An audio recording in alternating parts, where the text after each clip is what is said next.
Hello, everyone. This is Monica Ramirez, the Warrior of Love, and thank you for being in Soul Talk. We really appreciate your presence here. Well, today we have Carrie Asby.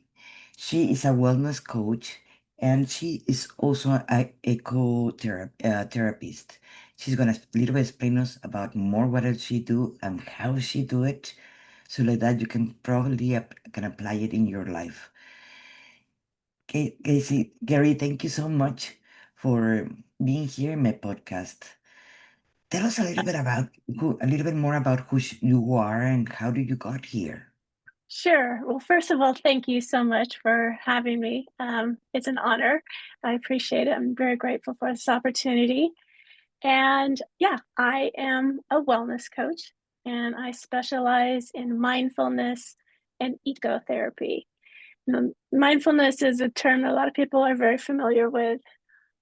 Quick review, it's clearing your thoughts, calming your nerves, getting yourself calm and present so that you can have clarity when you move forward in life. Now, Mhm. ecotherapy is healing with nature, and nature, we've had a strong connection with it from beginning of time, and we've had a great nurturing relationship with it. But with cities and technology, it pulls us away from nature, and as a result, we're getting more illnesses and more challenges, mental challenges. So to be able to kind of counter the damage that we've had to since we've disconnected ourselves from nature, all we have to do is connect with nature again. And nature, it's a mindful tool. When you step outside and let's just say just hear the birds, that attention just puts you in awe. It relaxes you, it calms you. It just does it on its own. The modern world, technology, life, that attention that it draws from us, it drains us. So when you actually step outside or even just have an engagement with an animal, a pet, or um, even just watching an animal in the wild, those sort of things, they just put you in a calm state and it isn't in a mindful state.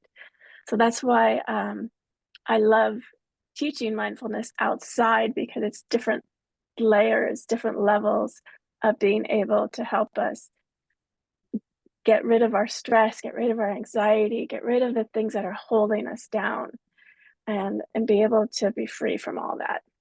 Where, what happened to you in life? Because the majority of the coaches or spiritual leaders or whatever it is that we do now, we have a path that took us there. And some of them they were really tragic, and some of them they were just something soft. But what I wanted to the viewers see that we pass everybody through that, so we get to wherever we want to be. So can you tell us a little bit about your what it took you there to get to these conclusions about mindfulness and eco therapy? Because I do agree with you, it is very calming. But what happened to get Of you? course. Yeah. And yeah, I think you're right. I think most people have their kind of their pivot point that put them on this path. And mine actually started in 2013. I was living in San Francisco and I had my own fashion clothing line. And from the outside in, it looked like I was living the dream. Everything was going beautiful. And there was just the opposite. I had all these photo shoots and runway shows. I was down in LA Fashion Week. So everyone around me thought I was living this glamorous life. But the reality was I was exhausted. I was in poor health. I had toxic relationships. I was dirt poor. And what was going on is that I had this pain deep inside me that I hadn't acknowledged. And this pain was calling the shots and it was making decisions. It was running my life. And pain doesn't make good decisions. It wants to take care of itself. It wants to be numbed. And so bad decision after another. And there was this one where I got just off the rail pissed at this woman who owned the boutique that was selling my clothes. And it was my number one source of income. And I have no idea. I can't even remember what I was so mad about. But I was so mad. I went into the boutique one night and I just pulled all of my clothes off of the hangers and removed them from the store. At the time, my mindset was like, oh, I'll show her. But, really, icing out your number one source of income is really not a form of revenge. It was pain calling the shot. And so then I had to figure out a way to make some money. So I thought, okay, I'm going to host my own pop up event because when we had pop ups with the boutique, I was basically told to F off. I could make really good money. The thing is, I'd never hosted my own pop up event. So I put my heart and soul, everything into this event, scrambling around, frantic, trying to pull it off. And it was actually a successful event.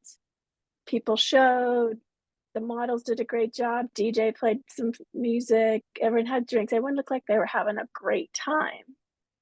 It's just that when the last guest left, I sold absolutely nothing that night. And I had put all of my money into it. So I literally had $5 in my checking account. Now, instead of going home, getting a good night's sleep, waking up and coming up with a plan that was in my best interest, I decided to go out and get drunk and completely not deal with it. And instead of, I should say, let's say it gets better, but it actually gets worse. My purse got stolen from me that night. And in my purse, I had my keys to my apartment, my wallet with credit cards, ID cards, my phone, iPad, everything. I couldn't even get into my apartment that night. I had to sleep on a friend of a friend's floor. The next morning, managed to find my way into my apartment, and sitting on the counter were 8 bottles of unopened wine. So I opened one, drank it, passed out. I opened another, I drank it, and I passed out. And I continued this pattern until I finished off the 8th bottle. I had no more, and I didn't have any money to buy anymore. And something pretty amazing actually happened at that time because these words, "This is not me, this is not Carrie Asby," crossed my lips. And what that was my true self, my true voice that I had been drowning out for decades with abusive alcohol, drugs, toxic relationships, burnout, just completely letting pain call the shots so I couldn't let my true voice come out. But probably because I was completely at my rock bottom, she was able to find the courage to finally come up and say, "This is not me. This is not Carrie Asby." So that stopped me in my tracks because that was not only the first time I wanted change for myself, I was completely committed. And so I was like, okay, I need to do something. There was a yoga studio right around the corner from me that it was donation based. You paid what you could, and if you didn't have anything, they still welcomed you. So I grabbed my mat and I went to this next morning class. And I had been to many yoga classes before, but this one was definitely different. And there's different elements, most likely, probably because I was at my rock bottom moment. I was seeing things differently. And probably because of that moment, I was listening differently. But also, my teacher, Rusty Wells, was that phenomenal. And he is that phenomenal because he's still my mentor. But he changed me in that class. He helped me see that I actually am worthy of love. And that class turned my life around. I stopped abusing alcohol. I stopped doing drugs. I got rid of toxic relationships. I got a job at Nordstrom's as a stylist. I literally turned my life around. And I continued to go to yoga every morning. And that got me down my wellness path. And then I remember a few months later, things were really turning around. Life was really beginning to unfold for me in beautiful ways. And I was walking down the street and I go, I feel so good. This isn't fair for me to feel just good and not share it with others. And so that's when I became fully committed to learning as much as I can and then being able to turn around and share it with others. And then that was around, yeah, 2013, 2014. So it's been over a decade of me continuing to learn, to grow, and to be able to put together something I can share with others to help them live their best lives as well. Wow, that's a beautiful story. It's very Thank story because it is a resilience. That's what it takes us because when we give up in the path, when we're trying to figure it out what we want and we give up in that moment, we go back to the ego self in a way. And because you did not give up in a way, you can find yourself in that path and what do you really want to do in your life. you. And it was not about glamour, it was not about money, it was not about others, it was about who you were. And that's a beautiful, beautiful thing that you find out in there. Now, Carrie is also an author. She have a book that it is called, oh my gosh, your morning rituals. That actually, I find that morning rituals and night rituals, both of them are so important for Yeah. our own path because they're so transformative. So, yes, can you tell us a little bit more about the morning rituals that you do? Yes, yeah. Actually, there was a time when I was living in New York City, and a good friend of mine, she was inquiring. She said, if I could give only one piece of advice to my clients, what would that advice be? And it's like, oh, first thing when you do in the morning is get up and take care of yourself. And the reason being, if I had to give one advice, the reason being is that there's so much that comes out of your first action. It's like your life, let's say, is a clear pond, early morning, and your first action is that pebble that you drop in this pond, and everything ripples out. So if your first actions are about nurturing your mind, taking care of your body, putting yourself in a calm, supported state, that is going to ripple out through the rest of your day because life is going to happen. You're going to spill your coffee maybe when you're, going out the door, or someone might accidentally cut you off, or, something's going to happen in your life.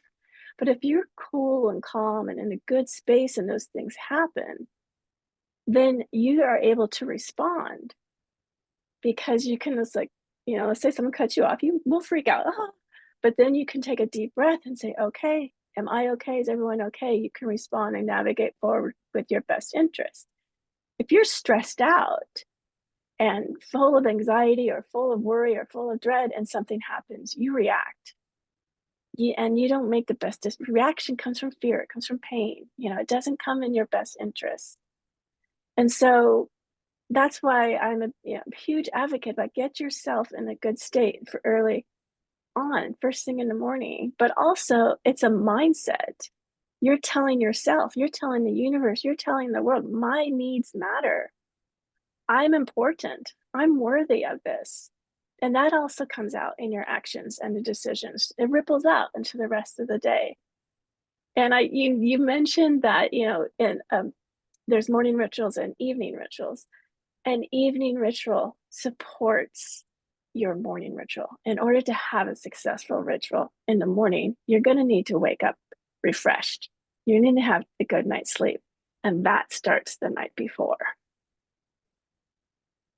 That is, it is very, we all have different morning and night rituals. Everybody's in a way have their own ways. For me, the morning rituals is very important to wake up and give thanks when I wake up or that I'm healthy or for my family, or that I have a roof, or for the food, for the amazing things that are happening that we observe. It doesn't matter where we are in the planet, there are good things happening around you. If you focus on the positive things, you're gonna attract more positive things. If you wanna focus on the negative things, you're gonna find more of those. Wherever our attention goes is what is gonna grow. So I that's in a way how I start my morning rituals too. I am not too much into the sports because or should be doing yoga that I don't. But that's a good one because our body also we need to honor our body, Yes. honor our mind, our body, and our spirit. That we don't put enough attention to all that. But what do you do with your body? Because I know you practice yoga. You've been doing yoga for a long, long time. So why is it so important to actually integrate yoga in our morning routine in our life? Well, I'm actually glad you brought that up because, and this is what my book is about. It's not, there people have this perception that a morning ritual is getting up at 4 a.m., going to the gym, ceremony tea, watching the sunrise, journaling, all these things. That is a to-do list, and that is exhausting. A morning ritual is about tapping in to who you are at that moment and listening to your needs. And so you might need to feel stronger. So you could go to the gym and do lift weights, or you could go to practice yoga. You also might be waking up and say, I just need a little more calm. I need a little more peace. So it might be just meditating or stepping outside and listening to the birds. Or you might say, I need a little more joy in my life. So it's finding your favorite dance tune and dancing like nobody's watching, or just having that one-on-one uninterrupted time with your pet. So it's a ritual because it's about your intention of really tapping into what you need. And so I can't tell you what you need. I can just give you ideas on how to take care of your mind and take care of your body. And then you get to wake up and have that moment. Hey, what do I need right now?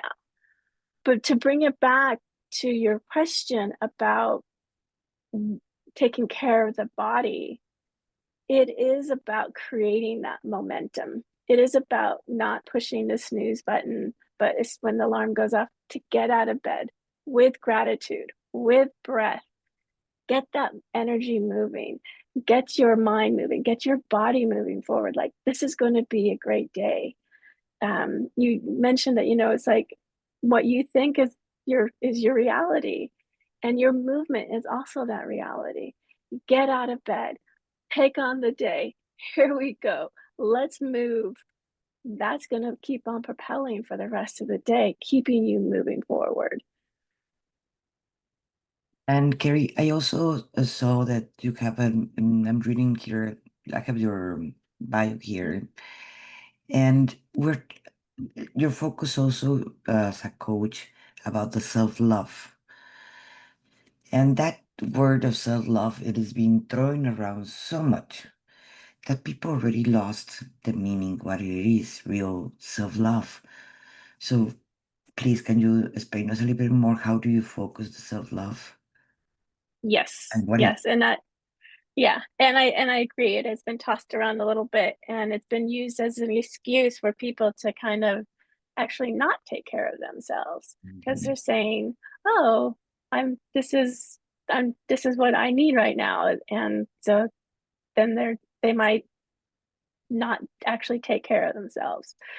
Um, it is about stopping and pausing and being still for a moment, and not actually um, tapping into what your senses need, but what your mind and body need. So, um, a lot of time people will think, okay, self love, I'm craving this Sunday right now. Why not? I'm taking, it brings me joy, and it can It tastes good, but is it really good for you when maybe you're not really that hungry? Maybe you don't really need that much sugar. Just because you like it and it makes you think it's a temporary, you think it is making you happy. What's going to be the results of it? What's going to ripple out from it? Eating foods that are not going to nurture your body, is that really taking care of yourself? Um, Sleeping in, pushing the snooze button. I might need some extra sleep today. Well, it's important to get your sleep, but if keep putting your care off, in the long run, is that really going to help you? Or are you just creating a habit of avoidance? So it's about tapping into what you really need and knowing in the long run you're going to benefit from it versus a quick fix that's going to make you feel really good at that moment in time. I do agree, and but one of the things that also that I would like to add for what you said about the self-love for our viewers, it is about getting to know who you truly are, not the Mm. persons that the people are telling you that you should be, and trying to please others to be loved, because that's when we get lost in the self-love part. So it is important to get to know who we truly are. So like that we can accept who we are, or we can change what we don't like about ourselves. But if we don't get to know who we truly are, we're gonna continue repeating the same patterns over and Yeah. over until actually we are really sick, or we something happened to us that make us realize that we need to accept ourselves and love ourselves. Right? Yes. Yes. Absolutely. I agree. Absolutely. And that's why it's important to take that moment where you pause and to get yourself calm and really tap in, like you said, to your true self and find out, what do I need today? Not what social media is telling me or my family's telling me, but what do I actually need? And then acting on that and knowing that if you do it, it's gonna benefit you in so many different ways. And you feel good about your decision and the outcome. Yes, and because people pleasing is the best way to lose ourselves. So then we get lost in that translation. So, but that's very important, and honoring our body at the same time. So I was seeing that you say why self-love is activism, the link between the inner healing and the healing in the world. Can you explain us a little bit more about that point? Yes, this is one of my favorite questions. Thank you for asking it.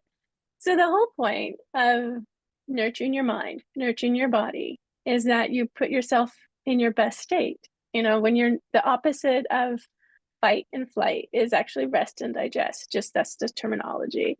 So, when you're in your good state, and like I said, life happens, you're able to respond. So you're taking care of yourself, but the people around you, all the relationships, your family, your friends, your coworkers, your community, they're benefiting from that as well. Because when you Mhm. have a situation with them or conversation or whatever, if you're making really good decisions and really good actions, they're part of that. So they're getting the best you. And then you're becoming a role model. You're showing them how you can actually deal with situations as an adult, as as someone who is mature and able to think and able to come up with solutions as opposed to attacking and deflecting. And so when you being your best self, everyone around you gets the benefits of that. They get to experience it, you enhance their lives, but you're showing them how to do it as well. And then it keeps on rippling out because not only does it help just the relationships, but also your environment. When you are aware of like your actions and what they do to the things around you, you're going to be able to you want to be able to take care of the things around you. You're going to be more mindful about it. So it starts with one individual, but it ripples out into everything around as That you is as well. That is so true. Because yes, because we tend to forget about how to nurture that part of ourselves. So tell us a little bit about your what are you doing in nature? Because people, yes, we tend to forget how to go back to nature. And we're having this issue here at home that I am a lover of nature, but other parts of the members of the family, they hate the heat and the sun and the mosquitoes and all of those kind of things. And so they're never out. And so just the ones that we like to be outside and gardening and doing stuff, and it's like we're the ones outside. But there's that kind of division. And how I see it, this doesn't apply only in my family. This applies to the world. Because how many people they're like, oh yes, the mosquitoes, the heat, the sun, the this and that, or whatever. And so they never actually connect with Mother Nature. And I feel that there is a big disconnection between the world and those two kinds of people. Are the ones that Hmm. they want to be with nature and the ones that they want to be in their conditioning inside. So Right. Yeah. And actually, this is a good question because I actually used to live in New York City, and people are like, "Well, I'm in New York. How can I connect with nature?" And some people just haven't been exposed to it yet, and so there's that fear of it. And then they've also seen it what's portrayed on TV shows, and like especially it can make some certain animals are demonized, and so this makes people more fearful of it. Um, but you can actually bring nature into your environment. If you're not ready to step outside and go to a park or go just on a stroll out in the woods, you can bring plants into your environment. Start learning to just have a house plant. Um, you can bring sounds of nature. You can either just open up your windows or you can play the sounds of a brook or birds chirping. You can, in the morning, before you go to bed, put your blinds up so that when the sun comes up, the sun is on your face. You can to have a relationship with your food. Start understanding. Go to a farmer's market or go to a place where you can actually talk to the people where the fruit and vegetables came from, and just I mean, the other day I was at a farmer's market and I was getting some local honey and just talking to the woman about the way she raised her bees. I have a stronger connection with this honey, that it's going into my body. That's, our food is the most intimate relationship we have with nature. We consume it. So yes, knowing where their food comes from is having a relationship with nature. Um, if you have a pet, if you have the ability to have a pet, that's having a relationship with nature. If you're not in a position where you can have a pet, you could volunteer at a shelter. So many of those dogs need love, and you could take them for a walk, or spend quality time with them, or even ask your neighbor if they have a pet. Can I take your dog for a walk? Can I hang out with your cat for a little bit, or can I come over and feed your fish when you're not around?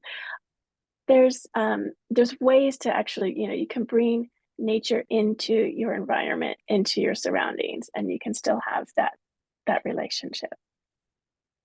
that is so true. But at the same time, it's oh really lovely that someone come and take my well someone at least my dog to a walk. So yes, it's annoying. Haven't barked right now, but he have to be all the time next to me.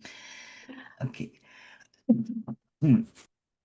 But how we can start translating that, like the time that when you were living in New York and you start going more into nature and accepting nature around you, and that's part of your routine that now you're coaching with using the nature. How do you translate from being a New York City person to go to be a eco-friendly therapist? How Oh. in there because believe me, my husband would not go outside because he would not want to feel the heat and the sun and the mosquitoes and the dust and all this kind of stuff. So how do you translate from there to where you are now? I was raised in Oregon, and my parents, I love the outdoors. So as a young child, we were going on hikes, we were backpacking, we were river rafting, we were enjoying everything that the Pacific Northwest has. So that for me, it was so much easier because that's how I was raised. And also, my mother is an environmentalist. She used to actually teach alternative energy to high schools in the 70s and the 80s. So that has been my influence. That's always been in kind of, you know, in my environment, and that's what influenced me. So I've always been exposed to it, so I've always had a relationship for it. But because of I living in New York, and I got to meet with people who just never been had experience. I mean, to have it is an opportunity. It is a blessing to be able to go outside and enjoy nature. And if you don't have that opportunity, it's sometimes it's just the unknown. And so I can understand why some people um, have trouble stepping into that area where they haven't been before because they just haven't been exposed to it. Not necessarily because they haven't been exposed, because sometimes it's a choice, being exposed or not being exposed. And they don't take that choice. So that's why many people in the big cities, they don't care about what is happening right now with our mother nature, that they're burning our or selling our land or things like that, our nature. And people are just don't understanding what they're really doing to the planet Earth. Or accepting that kind of deals that is like, yes, that we're gonna sell all our forests and cut all our trees because they have never been there in a forest. They have never have connected with a tree. So they do not understand we're really is happening to our planet Earth, what we're changing it. So what you can say to someone that has never had that opportunity or never had that curiosity to connect to the great mother, the trees, the nature, the forest, you know, Yeah, you just have to remind yourself that, everyone is on their own journey, and some people kind of are more thinkers than others. And those people who are just not quite aware yet of the environment, they just haven't gotten there yet. They're just on their own path at their own pace. And it's a beautiful opportunity for us actually to be able to be those role models and be the people that can expose them to it, introduce them to them, and just remember, meet them where they're at and meet them with kindness and meet them with the ability to say, hey, hey, come over and let's go to the farmer's market together, or I want to come, I've got some plants I want to show you, and just slowly introduce it to them. And so that then they're able to kind of join the revolution. It's yeah. just that it's not that they don't want to, it's just that they just haven't gotten there yet. And um and it's frustrating because for someone like us who love the outdoors, we embrace it, it's part of us, we couldn't live without it, it's killing us to see what's happening to go on. It's sometimes can be a little frustrating, like, why are you not seeing it? But we have to remind ourselves it's just where they are on their journey, and it's an opportunity for us to reach out and help them see it, let them share the magic, let them have that moment where they go, oh, now I get it. Like, we have the opportunity to do that, and that's a gift. That is so true. Carrie, do you're teaching classes or you have groups or how do you work with people?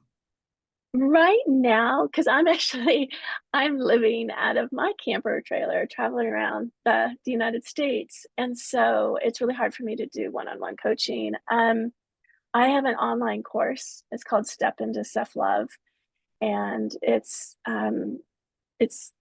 goes through pretty much a lot of what we talked about today, as far as nurturing your mind, nurturing your body, having a relationship with yourself, really taking care of yourself that you so that you can navigate forward with love. And then we meet once a week for a live Zoom discussion, just to sit and talk and share what you're going on, what's going on in your life. And then I also share once a week a recorded yoga class. So um, you can practice whenever you want. So that's what my main focus is right now. And then I do have a book that's out, Your Morning Ritual, and that you can buy either through my website or through Barnes and Noble. That is so cool. And thank you for doing that because it's actually important that the people learn how to connect. And sometimes they don't want to do it alone. So they need guidance. And what you're doing about with the ecotherapy, I think it is very, very important because they can feel that it is safe to go and hug a Mhm. tree. Yeah, yeah, yeah. Or just to step outside of the woods and know that it's, someone once told me a long time ago, and it's true, nature doesn't have an ego. So Mm. nature doesn't is not evil. And those personalities that are portrayed on movies and TV shows, that's all pretend.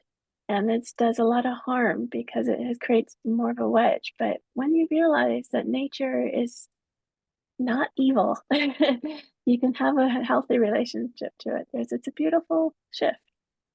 And do you have a ritual for that when you're in nature that you can Do I recommend have to our viewers? Because I'm seeing that the rituals are a very important part of who you are. And so, how do they anchor the energy and the mood and the mindset when they are in nature? What ritual would you recommend? Because we all have different rituals, but we don't even realize it that when we're having that. Like I am an artist, and for a while I did even several interviews for several artists, and I asked them like, what is your ritual before you start a painting? And that's when everybody realized that it's like, oh my God, I do have a ritual. I thought I didn't have a ritual. And everybody have rituals. Even if we are not putting attention, we have rituals. So what is your ritual when you get to nature and you're in there? Because I bet you have rituals when you get to nature. I do, yeah.